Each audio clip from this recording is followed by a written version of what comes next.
और इसके बाद का क्या प्रोग्राम है? नहीं, ILBS हम कल जो डेट के हिसाब से मैंने कल उनको एडमिट कराया था, जो कि उनके रूटीन चेकअप का है।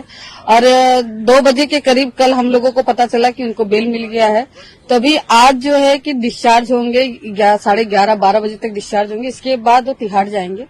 उसके बाद वहां से 2 बज सकता है, 3 बज सकता है, वहां से फिर रिलीज होंगे। इसके बाद जब वहां से फ्री होंगे तो इसके बाद हम लोग मंदिर दर्शन करने के लिए जाएंगे कि भगवान का शुक्रिया करेंगे कि उन्होंने इतना बड़ा काम दिया है। और न्यायपालिका का भी मैं शुक्रिया करूंगी कि उन्होंने संजय जी को जो बेल दिया है, और उनसे उम्मीद करते हैं कि जो मेरे बड़े भाई अरविंद जी, मनीष जी, सत्येंद्र जैन जी है, उनको भी जल्दी ही रिलीज करें।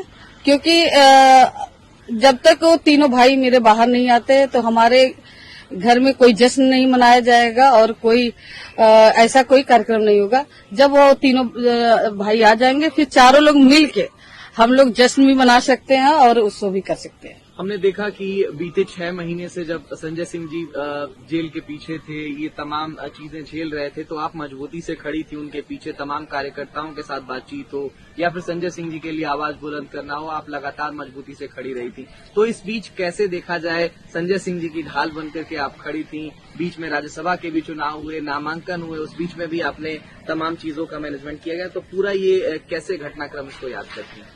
नहीं, ठीक है।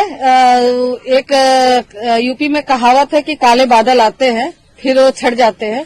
तो हो सकता है संजय जी के ऊपर काले बादल थे जो आज छट गए, और राज्यसभा में उनको दोबारा मनोनीत भी किया गया और उन्होंने शपथ भी ले ली है।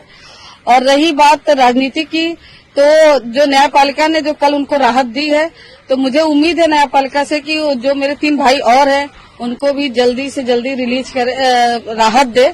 जैसे मैं न्यायपालिका का बहुत शुक्रिया करती हूँ।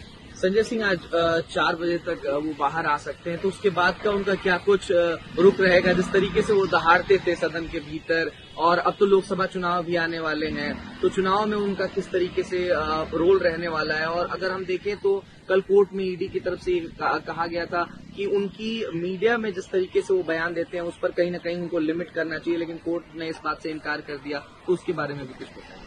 वो पार्टी डिसाइड करेगी कि आगे उनको ऊपर क्या दायित्व दिया जाएगा, उस हिसाब से वो अपना काम करेंगे। अब जो भी निर्देश मिला है उसके हिसाब से वो उसका पालन करेंगे।